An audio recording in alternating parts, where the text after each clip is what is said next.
Todo lo psíquico tiene un significado superior y un significado inferior. Ya lo dice una profunda sentencia de la antigua mística: cielo arriba, cielo abajo, estrellas arriba, estrellas abajo. Todo lo que está arriba está también abajo. Compréndelo y alégrate. Y con esto abordamos el misterio de la significación simbólica de todo lo psíquico. En efecto, seríamos injustos respecto de la originalidad espiritual de nuestra autora si atribuyéramos única y exclusivamente al problema sexual la exaltación de aquella noche de insomnio, pues tal problema solo es responsable de la mitad inferior, como dice la mística. La otra mitad es el reemplazo de la creación real por la creación ideal. Tratándose de una personalidad notoriamente dotada para la labor intelectual, la perspectiva de una fecundidad espiritual es algo digno de la máxima expectación, y aún para muchos una necesidad vital. También este otro lado de la fantasía explica la excitación, puesto que se trata de un presentimiento de lo futuro. Una de esas ideas que, empleando la expresión de Maeterlinck, surgen de lo inconsciente superior, de esa potencia prospectiva, de las combinaciones subliminales. Las experiencias cotidianas de mi labor profesional me han hecho descubrir una verdad sobre la cual debo expresarme con toda la prudencia que exige lo complicado de la materia. En ciertos casos de neurosis de larga duración, al iniciarse la enfermedad o poco tiempo antes, el paciente tuvo un sueño, a menudo de claridad visionaria, que se grabó indeleblemente en la memoria y que en el análisis reveló un sentido ignorado por él, que anticipaba ulteriores acontecimientos de su vida. Me inclino también a interpretar de esa manera la excitación de aquella noche agitada, pues los acontecimientos posteriores, tal como consciente o inconscientemente nos los revela Miss Miller, confirman en rigor la suposición de que ese sueño es la presentación y el presentimiento de una finalidad vital. Miss Miller termina la serie de sus ideas espontáneas con las siguientes observaciones. El sueño me parece surgir de una mezcla de representaciones del paraíso perdido, el libro de Job y la creación, con ideas como el pensamiento que engendra espontáneamente su objeto, el don del amor, el caos y del cosmos. Como en un caleidoscopio, los trozos de vidrio coloreados, así parecen haberse combinado en su espíritu trozos de filosofía, estética y religión.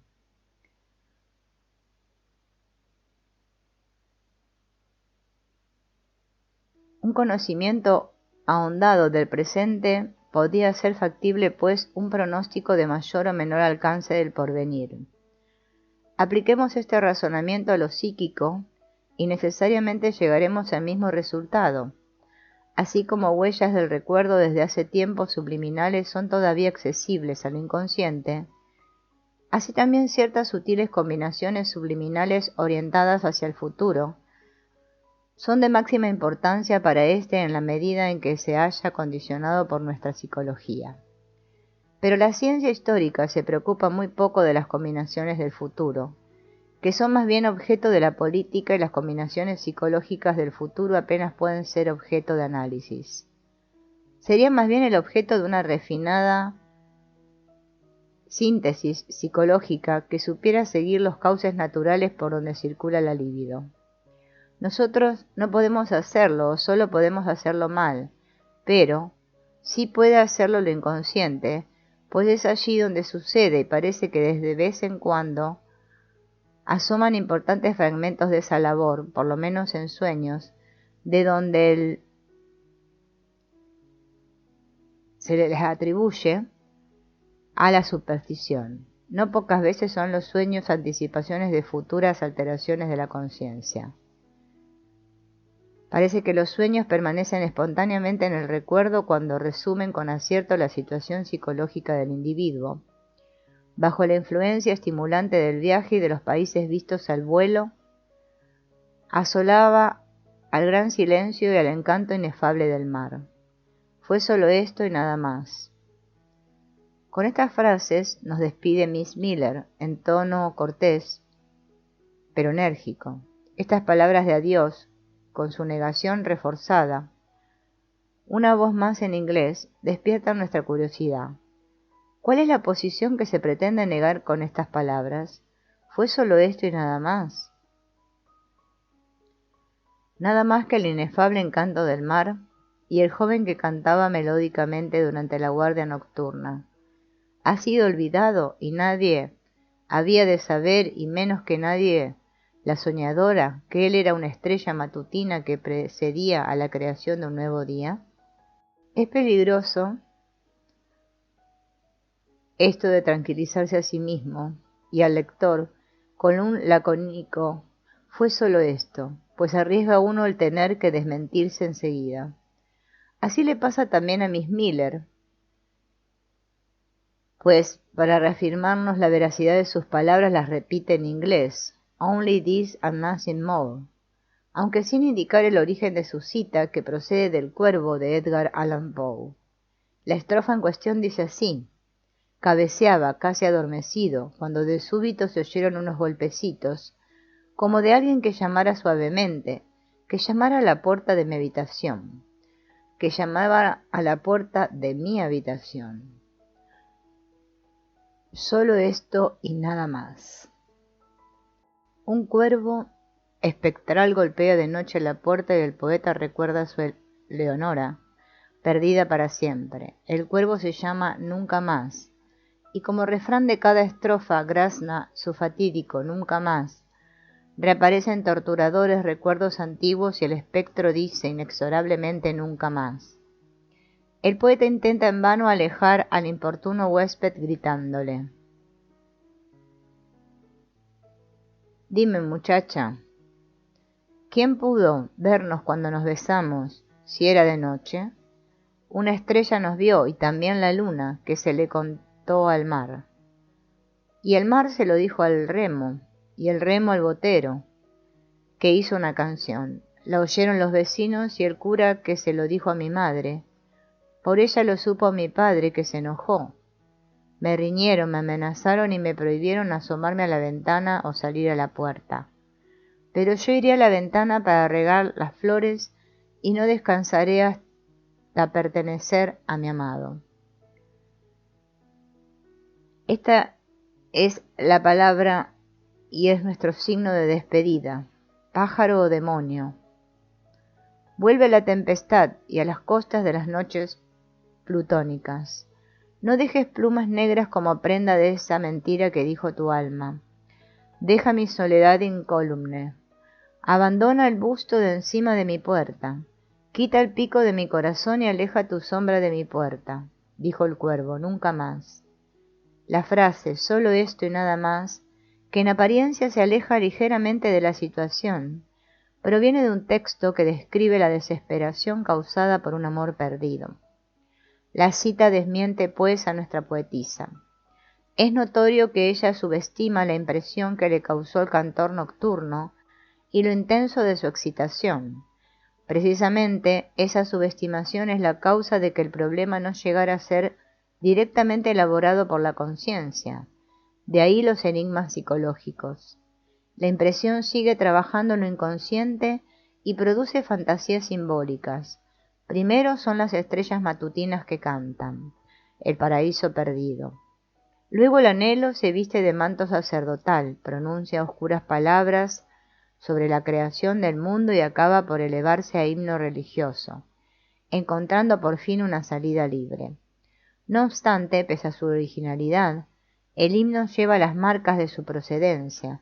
El cantor nocturno se ha convertido, al transferirse sobre la imago del Padre, en creador, en Dios del sonido, de la luz y del amor. Con lo cual, en modo alguno pretendemos que la idea de la divinidad proceda de la pérdida de un amante o no sea sino el sucedáneo de un objeto humano.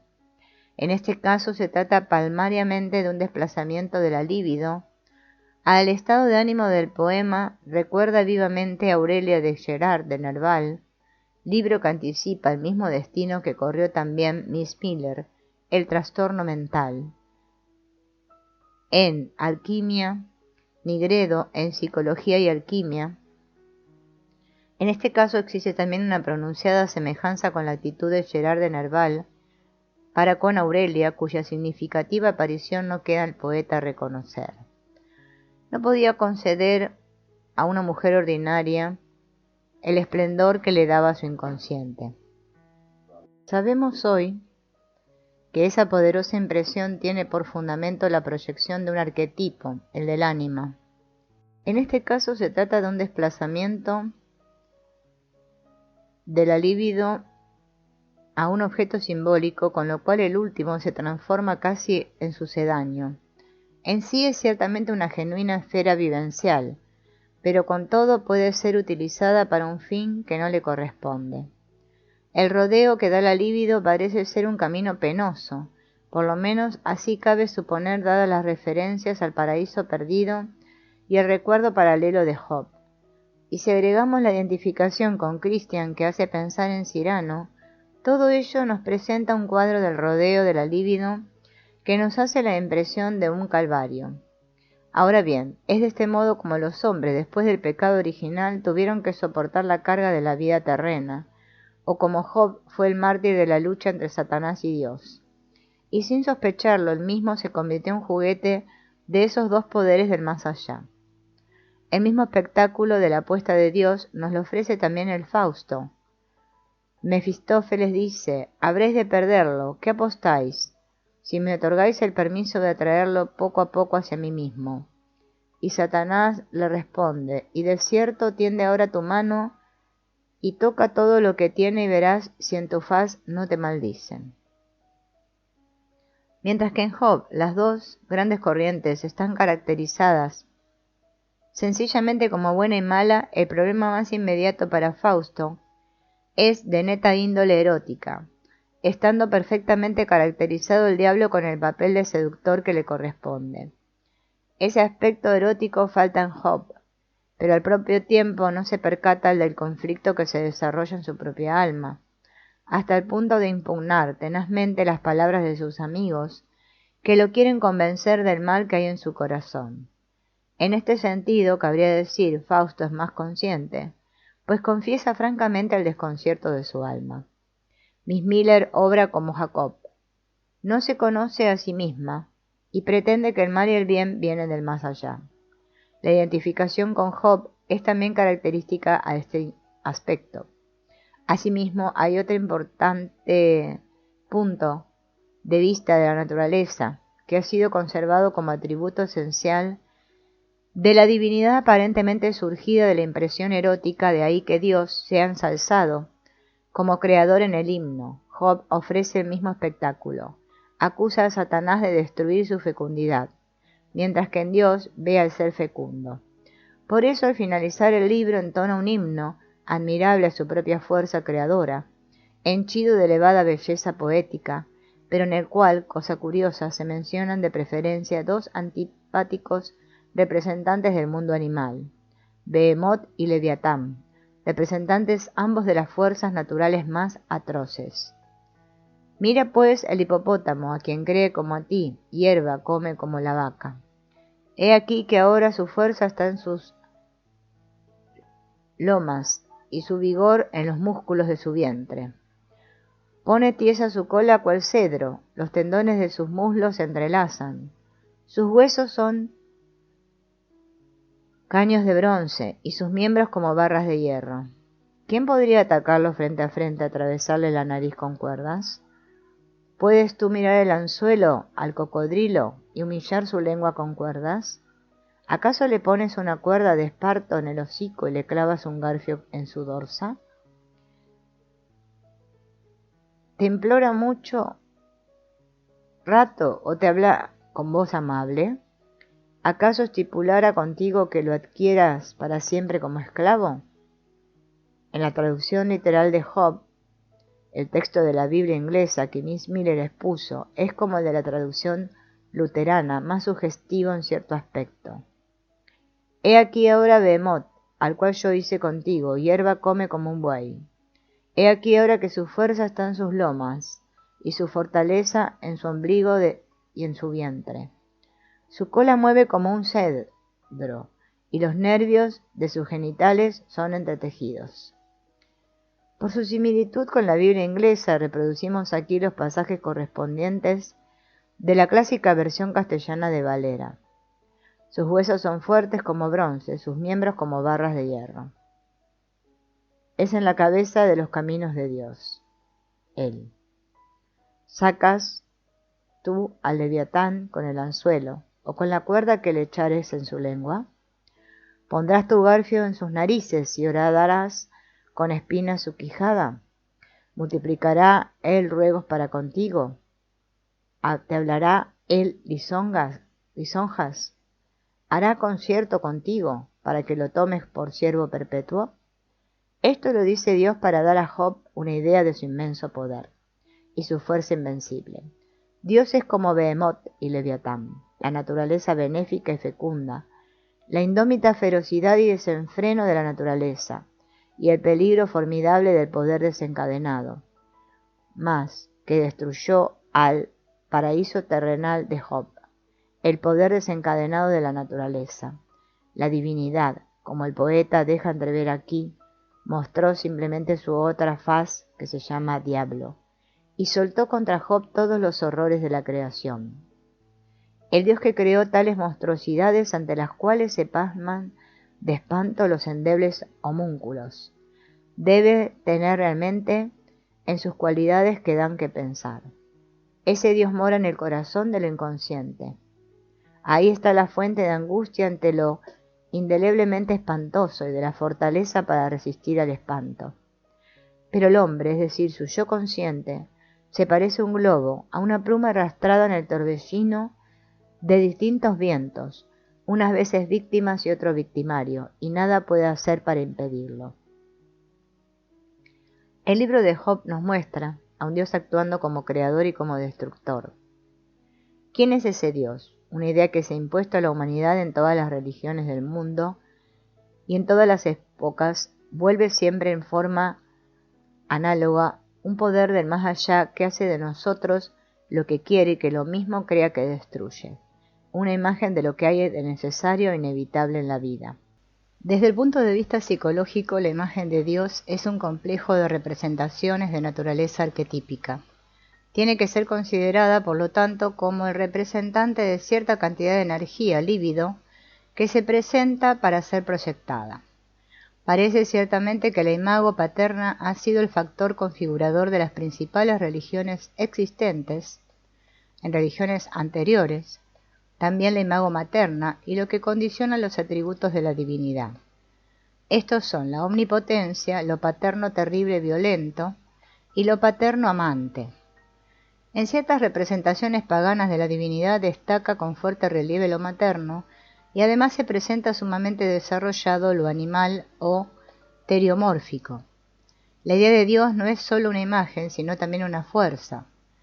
El poder primigenio que manifiesta su ritmo creador en el libro de Job, lo absoluto y lo inexorable, lo injusto y lo sobrehumano, son justos y legítimos atributos de la fuerza natural del instinto y del destino, que nos introduce en la vida, que torna culpables a los pobres y contra la cual, en definitiva, es en vano luchar.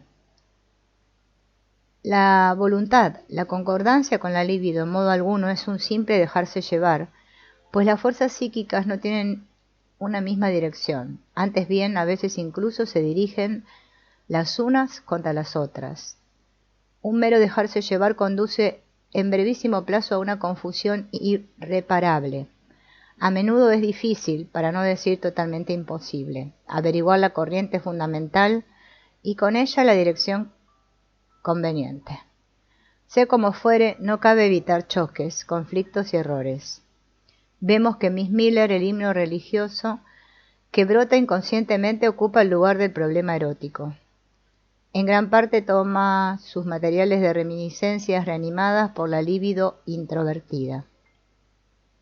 Si esa creación no se hubiese logrado, Miss Miller habría quedado bajo la influencia de la impresión erótica, basta su consecuencia natural, o habría escogido una solución negativa y reemplazado la dicha perdida del amor por lamentos de una violencia correspondiente. Como se sabe, las opiniones están divididas en cuanto al valor de este final de un conflicto erótico como el que expone Miss Miller.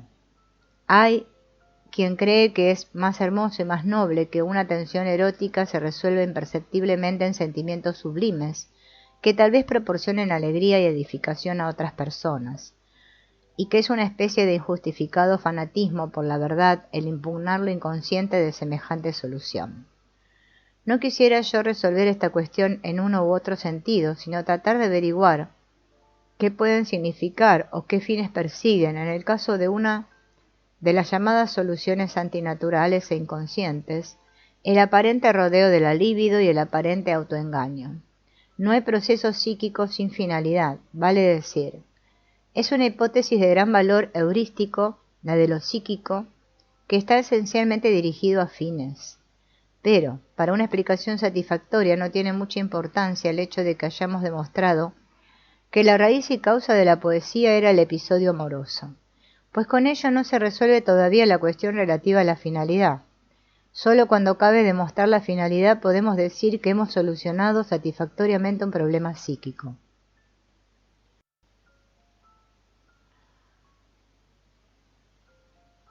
Si con lo que llamamos rodeo o con la represión no estuviera asociada la intención de realizar un fin, sin duda tales procesos no podrían cumplirse tan fácil, natural y espontáneamente, y difícilmente se presentarían tan a menudo en tal o cual forma.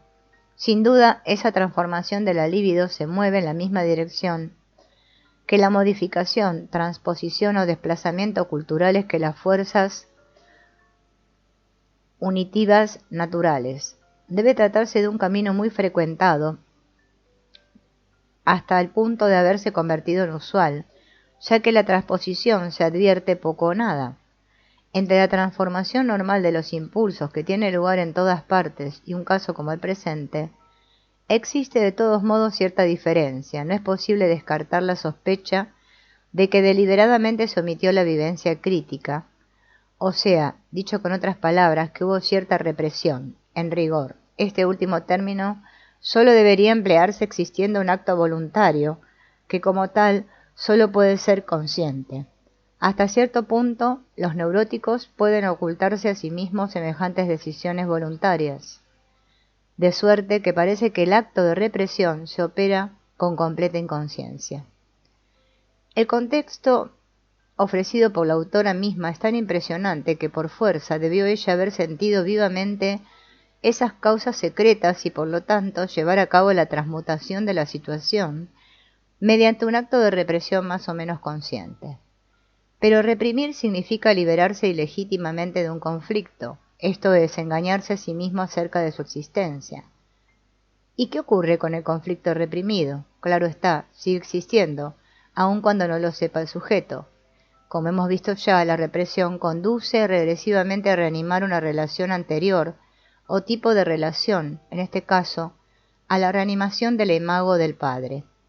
Contenidos inconscientes constelizados, es decir, activados, son siempre que sepamos el propio tiempo proyectados. Es decir, o bien se descubren en objetos exteriores o por lo menos se sostiene que existen fuera de la psique propia. Un conflicto reprimido y su acentuación afectiva tienen que reaparecer de algún modo. La proyección que nace de resultas de la represión no la hace consciente el individuo, sino que se produce en forma automática, y tampoco se reconoce como tal si no dan condiciones totalmente particulares que obliguen a retirar la proyección. La ventaja de la proyección consiste en que, en apariencia, uno se desprende definitivamente del conflicto molesto. La responsabilidad pesa ahora sobre otro o sobre circunstancias externas. En nuestro caso, de la imago paterna reanimada surge un himno dirigido a la divinidad, precisamente con el aspecto de padre. De ahí la acentuación del Padre de todas las cosas, del Creador. En lugar del cantor humano aparece pues la divinidad, y en vez del amor terreno es celestial. Aunque el material del que disponemos no permita demostrarlo, resulta muy inverosímil que Miss Miller se hubiese percatado de que la situación de entonces tenía cierto carácter de conflicto, por lo menos hasta el punto de permitir explicar que la transformación aparentemente no forzada de la impresión erótica en una exaltación religiosa se operó mediante un acto de represión. Si esta hipótesis fuera justa, la divinidad Padre que se manifiesta representa una proyección, y el procedimiento a que ello se debe constituye una maniobra de autoengaño que tiene la finalidad de escamotearla de la existencia. En cambio, si un producto tal como el himno se produjera sin acto de represión, es decir, inconsciente y espontáneamente, nos encontraríamos ante un proceso de transformación perfectamente natural y automático. En tal caso, por ejemplo, la divinidad creadora que surge de la imago paterna ya no sería un producto de represión o sucedáneo, sino un fenómeno inevitable. Todas estas transformaciones naturales sin factores conflictuales semiconscientes son genuinos actos creadores artísticos o de otra índole de creación, pero en la medida en que son producidos casualmente por un acto de represión, les es inherente un condicionamiento complejístico que en proporciones crecientes los desfigura neuróticamente y les da casi la impronta de productos sustitutos. Con algunas experiencias tampoco resulta difícil determinar sobre la base del último carácter, el origen, es decir, su procedencia de un acto de represión. Así como un parto natural que lleva al mundo una figura viviente o la proyecta, no está ocasionado por ninguna represión, así también la creación artística y espiritual constituye un proceso natural, aun en el caso de que se proyecte en una figura divina. En modo alguno es siempre una cuestión religiosa, filosófica o sectaria, sino más bien un fenómeno natural universalmente difundido. Este último constituye incluso la base de las representaciones de Dios en general, que son tan antiguas que no se sabe exactamente si proceden de una imago paterna o esta de ellas. La imagen de Dios, que surge de un acto de creación espontánea, es una figura viviente, un ser que existe por derecho propio y en consecuencia se comporta autónomamente con respecto a su creador aparente. Como ejemplo de este hecho cabe citar que la relación entre creador y criatura es dialéctica y que tal cual enseña la experiencia, no pocas veces es al hombre a quien se le toca el papel pasivo. Con razón o sin ella, el entendimiento ingenuo infiere de allí que la figura nacida tiene existencia propia y nació por sí misma, y se inclina a aceptar que no fue él quien la formó, sino que ella se formó en él, posibilidad que ninguna crítica puede discutir, puesto que el nacimiento de esa figura es un proceso natural orientado a un fin, proceso en el que la causa anticipa la finalidad. Como se trata de un fenómeno natural, queda indeciso si la imagen de Dios es creada o se crea a sí misma. El espíritu ingenuo no puede menos que considerarla autónoma y desarrollar prácticamente su relación dialéctica. Esto se manifiesta en el hecho de que en todas las situaciones difíciles o peligrosas se invoque su presencia, con la intención de cargarle todas las dificultades que parecen insoportables, y esperando auxilio de ellas. En el terreno psicológico, esto significa que los complejos que pesan sobre el alma se transfieren conscientemente a la imagen de Dios, lo cual constituye de modo curioso algo directamente contrario a un acto de represión. En el último, los complejos se dejan para una instancia inconsciente, pues se prefiere olvidarlos. Pero en la práctica religiosa es precisamente de gran importancia que se guarde la conciencia de las propias dificultades, es decir, de los pecados. Un excelente medio para eso es la confesión recíproca de los pecados, que impide eficazmente que éstos caigan en lo inconsciente. Tales medidas persiguen la finalidad de mantener viva la conciencia de los conflictos, lo cual es también condición sine qua non del procedimiento psicoterapéutico. Al igual que el tratamiento médico pone en juego a la persona del médico para que sobre él se transfieran los conflictos del paciente, la práctica cristiana pone en juego al Redentor, puesto que en él se dice tenemos redención por medio de su sangre, la remisión de nuestros pecados. Es el Redentor y rescatador de nuestro pecado. Ciertamente, Él ha llevado nuestros padecimientos y con nuestros dolores Él se cargó, el pecado, que ni fue hallado engaño en su boca, que Él mismo llevó nuestros pecados en su cuerpo sobre el madero. Así también Cristo, habiendo sido ofrecido una sola vez para llevar los pecados de muchos. Pero este Dios es caracterizado como inocente y como sacrificándose a sí mismo. La proyección consciente hacia la cual se orienta la educación cristiana aporta de esta suerte un doble beneficio psíquico. En primer lugar, se mantiene consciente el conflicto pecado entre dos tendencias mutuamente antagónicas, y se evita así que mediante la represión y el olvido un sufrimiento conocido se transforme en desconocido y por tanto más torturador. En segundo lugar, se alivia la carga traspasándosela al Dios que conoce todas las soluciones. Ahora bien, la figura divina es ante todo una imagen psíquica, un complejo de representaciones de naturaleza arquetípica, que la fe identifica con un ente metafísico. La ciencia no tiene competencia para juzgar de esa aserción. Por el contrario, debe tratar de explicarla sin recurrir a tal hipóstasis. De ahí que sólo pueda establecer que en vez de un hombre objetivo se pone una figura, al parecer subjetiva, es decir, un complejo de representaciones. Este complejo, según enseña la experiencia, posee cierta autonomía funcional. Se manifiesta como una existencia psíquica. Con ella tiene que ver, en primer término, la experiencia psicológica, y en este sentido esa vivencia puede ser también objeto de la ciencia.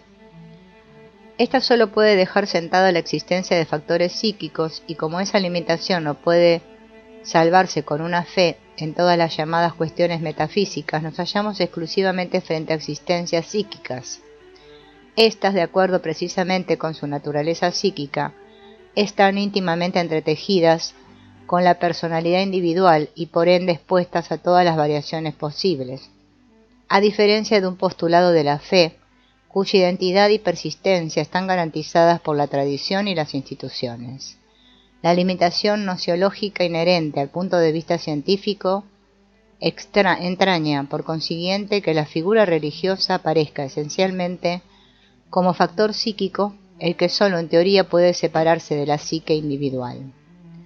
Cuanto más se separa conceptualmente de esta, tanto más pierde su naturaleza plástica y gráfica, puesto que si tiene carácter de figura y vivacidad capaces de impresionar, lo debe precisamente a su íntima vinculación con la psique individual. El modo de la consideración científica hace de la figura divina, para la cual la fe postula la máxima seguridad y certidumbre, una magnitud variable y difícil de determinar, a pesar de que no puede poner en duda su realidad, en el sentido psicológico. Por consiguiente, en vez de la seguridad de la fe pone la incertidumbre del conocimiento humano. La modificación de postura que así se produce no deja de tener radicales consecuencias para el sujeto. La conciencia se ve aislada en un mundo de factores psíquicos, hasta el punto de que solo poniendo el máximo cuidado y escrupulosidad puede evitar la asimilación de los últimos y su identificación con ellos. Este peligro resulta particularmente grande porque en la experiencia inmediata, las figuras religiosas no muestran la menor tendencia a aparecer en forma variada. Se revisten a menudo con el material de la psique individual de tal modo que resulta dudoso que en definitiva no hayan sido aportados por el sujeto. Esto es ciertamente una ilusión del sujeto, pero muy frecuente. En realidad la experiencia interior proviene de lo inconsciente, sobre el cual no se tiene poder alguno. Pero lo inconsciente es naturaleza, que nunca engaña, solo nosotros nos negamos y nos engañamos. Ahora bien, como la consideración científica, al fundarse solo en la experiencia demostrable, prescinde de la concepción metafísica, conduce directamente a aquella inseguridad condicionada por la variabilidad de lo psíquico. Insiste con fuerza en la subjetividad de la experiencia religiosa, con lo cual amenaza notoriamente la comunidad de un credo religioso. A este peligro, continuamente sentido y a menudo experimentado, se hace frente con la institución de la comunidad cristiana, cuyo sentido psicológico se expresa de mejor modo en el precepto de la Epístola de Santiago: confesaos vuestras faltas los unos a los otros. Y en cuanto a la especial importancia de conservar la comunidad mediante el amor recíproco, los preceptos de San Pablo no dejan el menor lugar a dudas. Como mostré antes, tampoco se trata de ilusiones, sino que el sujeto, la persona propia, puede ser la fuente principal de una formación de estructura, como ocurre especialmente en las neurosis o psicosis.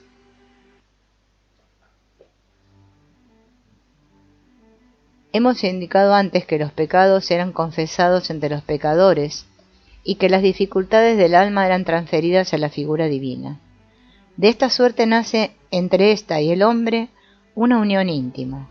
Mas no solo hay que unirse con Dios, sino también con el prójimo, por el amor. Más aún, la última relación parece ser tan esencial como la primera. Si Dios solo mora entre nosotros, si amamos al hermano, casi podría suponerse que el amor es más importante aún que Dios. Esta cuestión no parece tan absurda examinando detenidamente las palabras de Hugo. Pues tú posees gran poder, oh amor, solo tú pudiste hacer bajar a Dios del cielo a la tierra. Job, cuán fuerte es tu vínculo con el cual basta Dios para ser atado. Tú lo trajiste encadenado en tus lazos, herido en tus dardos. Tú heriste al impasible, ligaste al insuperable. Trajiste al inconmovible, hiciste mortal al eterno. Oh amor, cuán grande es tu victoria. No parece, pues, que el amor sea un poder insignificante, si el mismo Dios, pero, por otra parte, el amor es un antropomorfismo por autonomacia y además de un apetito, una clásica fuerza impulsiva psíquica del hombre. Desde el punto de vista psicológico, es, por un lado, una función de relación y por el otro un estado psíquico-emocional que, como es patente, se identifica, por decirlo así, con la imagen de Dios. El amor tiene indudablemente un determinante instintivo, es propiedad y actividad del hombre, y si el lenguaje religioso define a Dios como amor, existe gran peligro de confundir el amor que actúa en el hombre con la acción de Dios.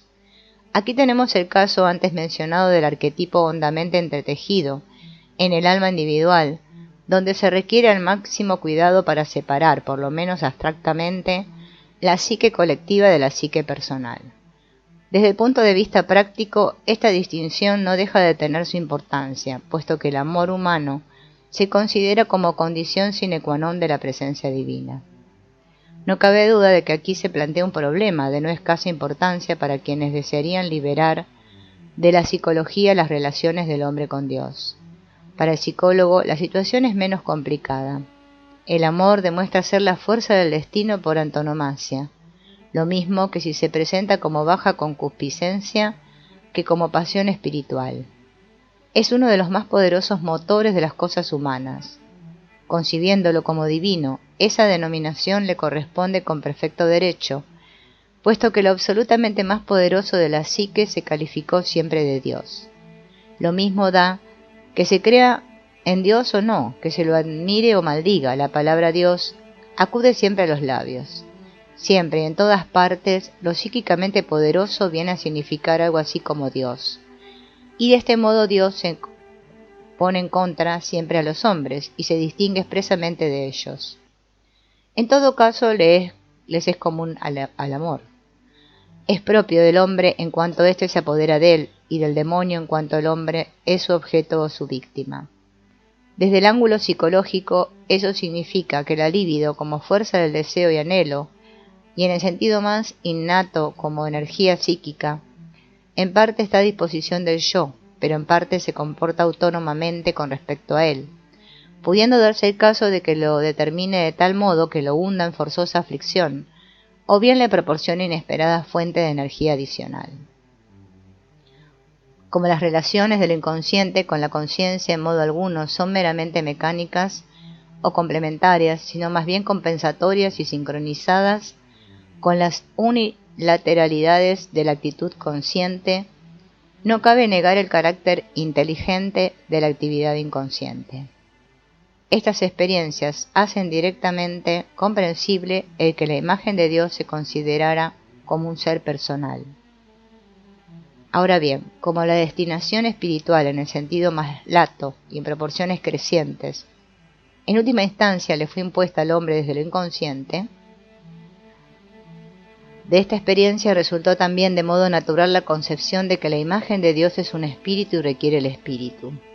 Esto no es un invento del cristianismo ni de los filósofos, sino una experiencia humana primigenia confirmada también por el ateo. De ahí que la otra definición de Dios diga, Dios es espíritu. La imagen neumática de Dios sufrió aún la agudización especial hacia el logos, lo cual imprimía un carácter particular al amor, que emana de Dios, al saber, el de la abstracción, como el inherente al concepto de amor cristiano. Es este amor espiritual que en rigor corresponde más bien a la imagen divina que al hombre, lo que ha de servir de vínculo a la comunidad de los hombres. Por tanto, amaos los unos a los otros, así como Cristo los recibió a ustedes para gloria de Dios. Es evidente que Cristo recibió a los hombres con amor divino. Por consiguiente, no solo se pretende que el amor de los hombres entre sí tenga carácter espiritual o divino, sino que puede tenerlo como dice nuestra cita. Esto no es tan evidente, dado que psicológicamente la energía de un arquetipo no suele estar a la disposición de la conciencia. De ahí que también con razón las formas humanas del amor no se consideren espirituales o divinas. La energía del arquetipo solo se comunica al yo humano en el caso de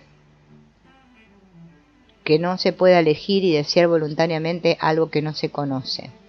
Por eso, en un momento en que aún no había un objetivo espiritual, este no podía ser anhelado constantemente. De ahí que, sobre la base de esta experiencia psicológica, resulte obligada a la conclusión de que el hombre que ejerce un amor espiritual debe ya estar afectado por él por vía de un don gracial, puesto que difícilmente cabría esperar que con sus propios medios pudiera usurpar un acto divino, como lo es semejante amor. En cambio, en virtud del don amoroso, está en condiciones de ocupar el lugar de Dios en este sentido. De hecho, puede comprobarse psicológicamente que un arquetipo es capaz de afectar al yo y hasta de obligarlo a actuar en su sentido. El hombre puede aparecer en figura arquetípica y ejercer los correspondientes efectos. En cierto sentido, puede ponerse en el lugar de Dios, por lo cual no solo es posible, sino que además tiene mucho sentido, de hecho de que otros hombres se refieran a él como otra parte se refieren a Dios. Como sabemos en la Iglesia Católica, otra posibilidad psicológica es una institución cuya eficacia psicológica no ofrece lugar a dudas. De esta referencia surge una comunidad de naturaleza arquetípica que se distingue de todas las demás comunidades en que su finalidad o propósito no es una ventaja humana inmanente, sino un símbolo trascendente cuya naturaleza corresponde a la peculiaridad del arquetipo predominante. La aproximación entre los hombres lograda gracias a esta comunidad provoca una intimidad psíquica que a su vez afecta a la esfera impulsiva personal del amor humano, y de ahí que entraña ciertos peligros. Son ante todo los impulsos de poder y erotismo los que inevitablemente figuran en esta constelación. La intimidad establece entre los hombres ciertos vínculos sobremanera estrechos, que conducen con hasta facilidad a aquello de que el cristianismo pretende liberar. Lo excesivamente humano, con todas aquellas consecuencias y necesidades que en los albores de nuestra era quejaban al hombre, que a la sazón había llegado ya a un elevado nivel de cultura. En efecto, así como la vivencia religiosa de la antigüedad se interpretaba con frecuencia a modo de unión corporal con la divinidad, así también ciertos cultos estaban saturados de sexualidad de toda índole. La sexualidad era demasiado natural en las relaciones entre los seres humanos. La descomposición moral de los primeros siglos de la era cristiana provocó una reacción moral incubada en las tinieblas de las clases más bajas del pueblo, la cual se expresó del modo más puro en los siglos II y III en las dos religiones antagónicas, el cristianismo por una parte y el mitraísmo por la otra. Estas religiones aspiraban precisamente a una forma más elevada de comunidad bajo el signo de una idea, logos, proyectada, hecha carne, con lo cual podían utilizarse para la conservación de la sociedad todas aquellas fuerzas instintivas más poderosas del hombre, que antes lo lanzaba de una pasión a otra y que los antiguos atribuían a la influencia de astros malignos, es decir, lo que en términos psicológicos llamaríamos coherencia y la fuerza de un dios, su semen. En los lugares más diversos, esta representación, al principio completamente sensual, condujo a prácticas sagradas en que el dios es reemplazado por seres humanos o por un símbolo, el falo.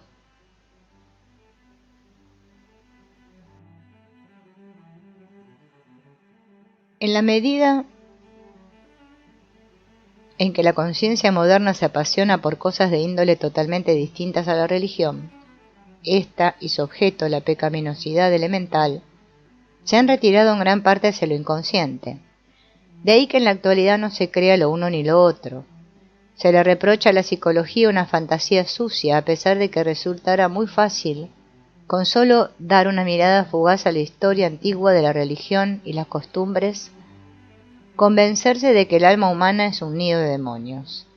A ese no creer en la brutalidad de la naturaleza humana va asociada la falta de comprensión para el significado de la religión. La transformación inconsciente de un impulso en la actividad religiosa es algo que carece de un valor ético y a menudo no es más que poder histérico, aun cuando su producto tenga valor estético. Solo hay decisión ética allí donde el conflicto es consciente en todos sus aspectos. Lo mismo cabe decir de la adopción de una actitud religiosa. Tiene que ser consciente de sí misma y su fundamentación, para significar algo más que una nueva imitación inconsciente. El cristianismo, gracias a una labor de educación, debilitó la instintividad animal de la antigüedad y asimismo la de los siguientes siglos de barbarie, de suerte que fue posible dejar en libertad gran cantidad de fuerzas instintivas para la construcción de una civilización. El efecto de esa educación se puso de manifiesto al principio en un cambio fundamental de actitud, en el apartamiento del mundo y preparación para la otra vida, característico de los primeros siglos del cristianismo. Fue una época que aspiraba a la vida interior y a la abstracción espiritual, apartándose de la naturaleza. Recordaré el pasaje de San Agustín que destaca Burckhardt,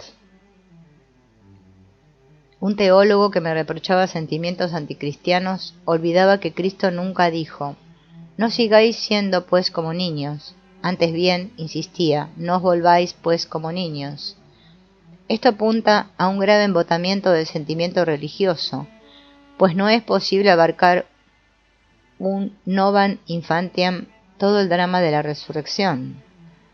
Van los hombres a admirar las alturas de los montes y las grandes olas del mar y por ello se olvidan de sí mismos.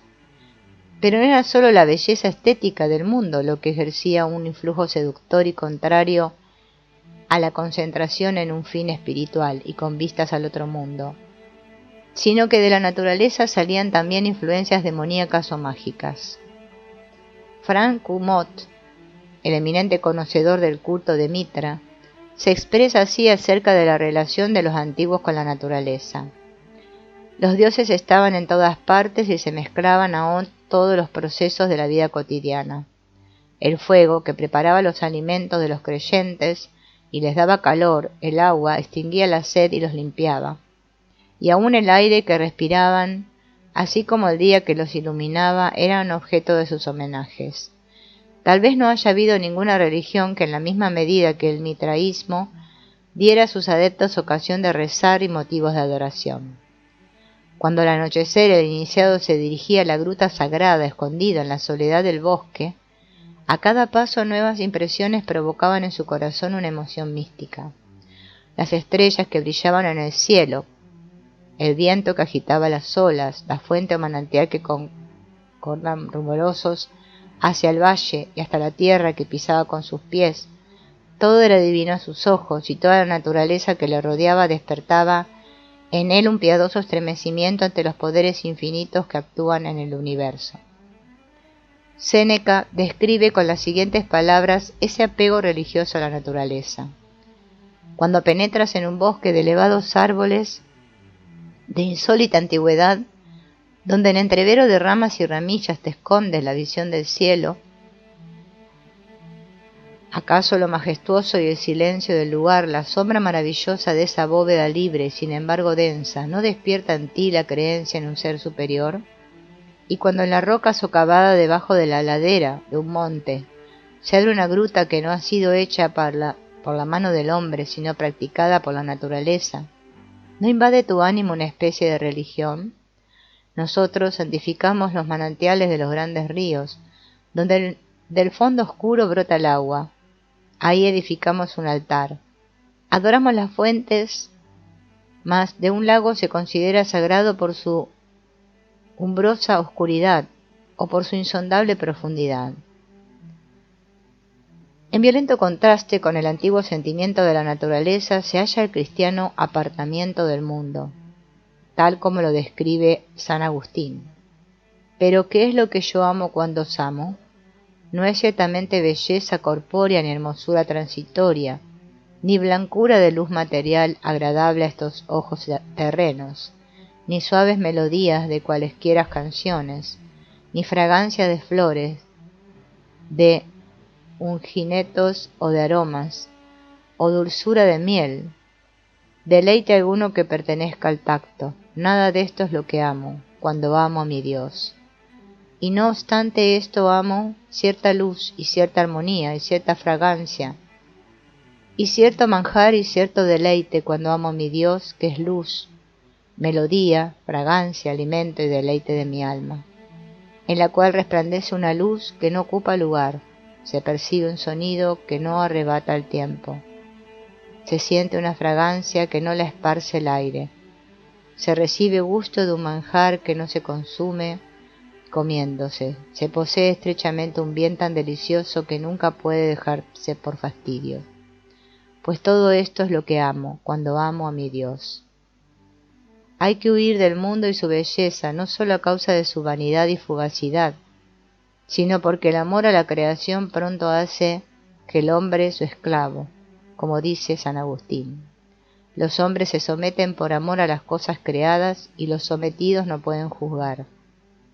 Es verdad que debía creerse que es posible amar algo, es decir, adoptar una actitud positiva con respecto a algo sin entregarse sin voluntad a ese objeto y aún sin perder así el juicio racional. Pero Agustín conoce a los hombres de su época y sabe, además, cuánta divinidad y omnipotencia divina se encierra en la belleza del mundo. El símbolo no es una alegoría ni un signo, sino la imagen de un contenido en su mayor parte trascendente a la conciencia. Lo que todavía es preciso descubrir es que esos contenidos son reales, es decir, agentes con los cuales no solo es posible, sino incluso necesario entenderse.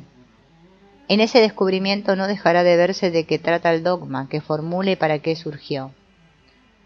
Cuando escribí esta obra, tales cosas me resultaban todavía totalmente oscuras, y supe salir del paso citando el siguiente pasaje de la epístola de Séneca a Lucilio. Aspirando tenazmente a la nobleza del alma, obras bien y útilmente, mas no necesitas desearlo, pues puedes lograrlo sin ayuda de otros. No necesitas elevar las manos al cielo a rogar al servidor del templo que te deje aproximar a la oreja del ídolo. Dios está cerca de ti, está a tu lado, dentro de ti. Sí, mi querido Lucilio, un Espíritu Santo mora en nosotros y observa y vigila el mal y el bien que hacemos. Tal como lo tratemos, así nos trata Él. Nadie es bueno sin Dios. ¿Crees tú que alguien podría alcanzar la felicidad sin Él? ¿No es Él quien inspira todas nuestras ideas grandes y sublimes? En todo hombre probo vive un Dios. ¿Cuál? No sé decírtelo.